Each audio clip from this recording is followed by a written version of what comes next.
The last IDEA principle we're going to look at is least restrictive environment. So for this, the roadmap for this PowerPoint, we're going to talk about the definitions of least restrictive environment, or LRE. We'll look at what that means for inclusion, and then we will look at something called the Daniel R test. So the definition of least restrictive environment is that students with disabilities will be educated to the greatest extent possible with their non-disabled peers. They should be placed based on their needs and as close to their home as possible. They should have access to non-academic and extracurricular activities, and each public agency, generally meaning the school district, will provide a continuum of placements for students that would be considered least restrictive environment. So the intent of least restrictive environment is to have students placed in general education to the greatest extent possible. And alternative settings should only be considered if the student cannot learn in general education, even with supplementary aids and services. So if you look at this continuum here, you have at the top general education with no aids or services. That's generally your typical general education student, or a student that might be considered on a monitor IEP. The second is general education with supplementary aids and services. And I want you to notice AIDS is AIDS. That does not mean a person. A person is AIDS, like a paraprofessional.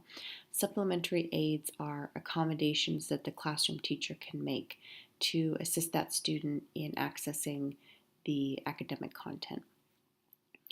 The third placement would be a resource support and placement in a special education classroom for less than 40% of their day. And then a self-contained classroom, which traditionally are called like special day classes. That's when they're placed in a special education classroom for more than 40% of their day. The next piece on the continuum, next setting on the continuum, is a separate special education day school. Then we have a residential placement. And last would be home or hospital placement. And we also have juvenile correctional facilities would also be at that place on the continuum.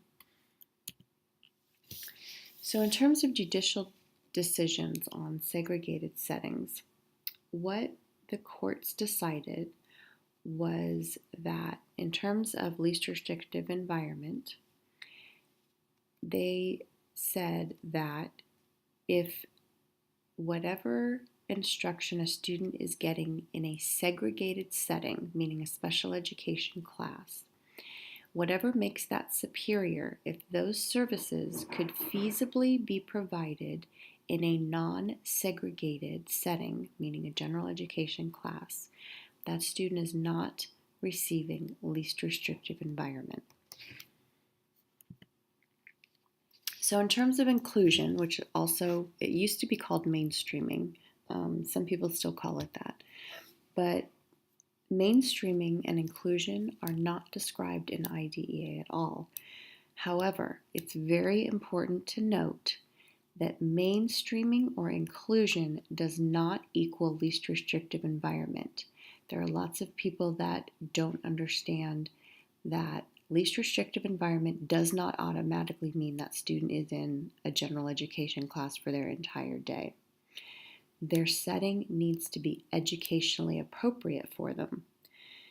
So that brings us to the Daniel R test. This was based on a court case, obviously with a student named Daniel R, but there are two questions you need to ask yourself when you're determining if a student has a least restrictive environment, just like we did for Rowley test on FAPE.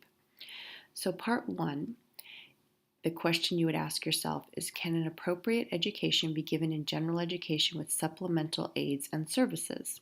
If the answer is yes, you go on to part two. Part two is you're looking at the accommodations that are made in general education, the benefits to the student of a general education placement, and then you also have to consider the effect of placement on the other children in the classroom. And this is a hard one for parents to understand sometimes, but you do need to take the needs of the other children in the class into consideration, especially when you're looking at behavior of a student. So if you can, so you look at both of these things when you're determining least restrictive environment for a student before you make that final call. And that's it on least restrictive environment.